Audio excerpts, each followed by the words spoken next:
Sécurité, réforme sur les armes en Côte d'Ivoire, le Razalao appelle à une législation plus moderne et adaptée. C'est un cri d'alarme mesuré mais ferme qu'a lancé le réseau d'action sur les armes légères en Afrique de l'Ouest, Razalao Côte d'Ivoire, le jeudi 3 juillet 2025 à son siège depuis Abidjan. Son président, Victorien Akauntaye, exhorte les autorités ivoiriennes à moderniser la législation nationale sur les armes et munitions aujourd'hui en décalage avec les standards internationaux. Ce plaidoyer intervient à l'occasion de la semaine internationale d'action contre la violence armée qui s'est tenue du 2 au 8 juin et à l'approche de la journée mondiale de la destruction des armes à feu prévue le 9 juillet. Deux dates symboliques propices à une prise de conscience accrue face aux dangers que représente la prolifération incontrôlée des armes légères dans la région. Écoutons Victorien Akauntaye. Notre plaidoyer s'intitule plaidoyer, comme je l'ai dit tantôt, pour la domestication effective des instruments juridiques internationaux de contrôle des armes ratifié par l'État de Côte d'Ivoire. Et ce plaidoyer est en deux volets. D'abord,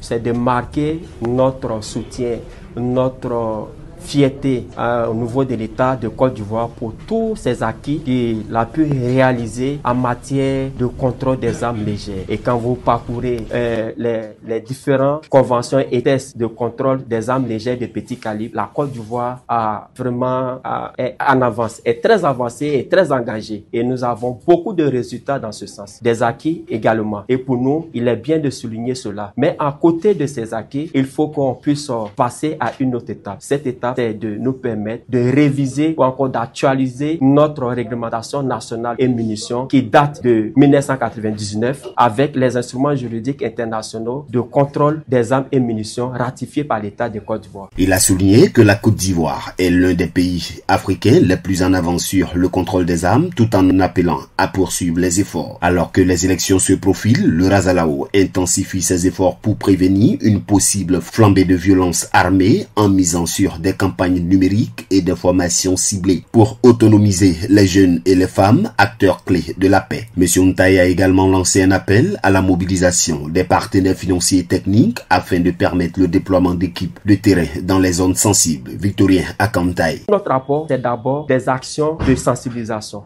des campagnes de sensibilisation, grands médias en ligne, mais également des ateliers de renforcement des capacités des acteurs locaux, les leaders de jeunesse de femmes, à travers la question de la non-violence en milieu électoral ou encore en période électorale. Il faut dire que notre action s'intitule autour des élections libres, sans violence et sans armes en Côte d'Ivoire. Et aujourd'hui, pendant que vous êtes là, nous avons besoin de vous pour pouvoir faire passer ce message auprès des partenaires techniques et financiers pour qu'ils puissent nous accompagner dans ce sens. Parce que nous avons élaboré des messages pour ça. Pour le moment, nous allons commencer la question sur les réseaux sociaux. Déjà partager des messages, des visuels pour sensibiliser sur les réseaux sociaux, mais nous avons besoin d'aller au contact des communautés. Et pour aller au contact des communautés, nous pensons que seul on peut pas. Il faut un accompagnement financier pour nous permettre de déployer notre équipe sur le terrain. Le président de la commission sécurité et défense du Sénat, Djoaké Yedoa,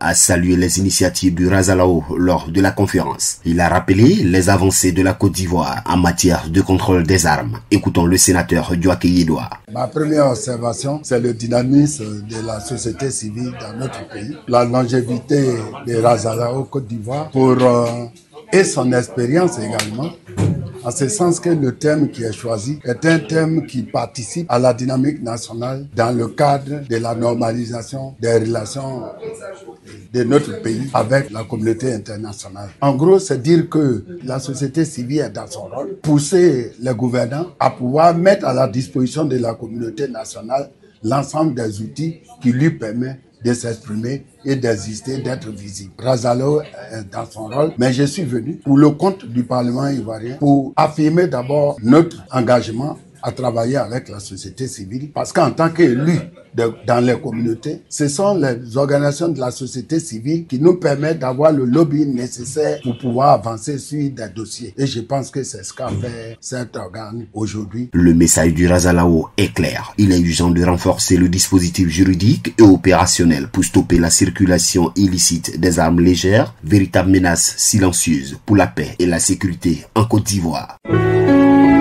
APRA, Agence Presse, Radio et Audio.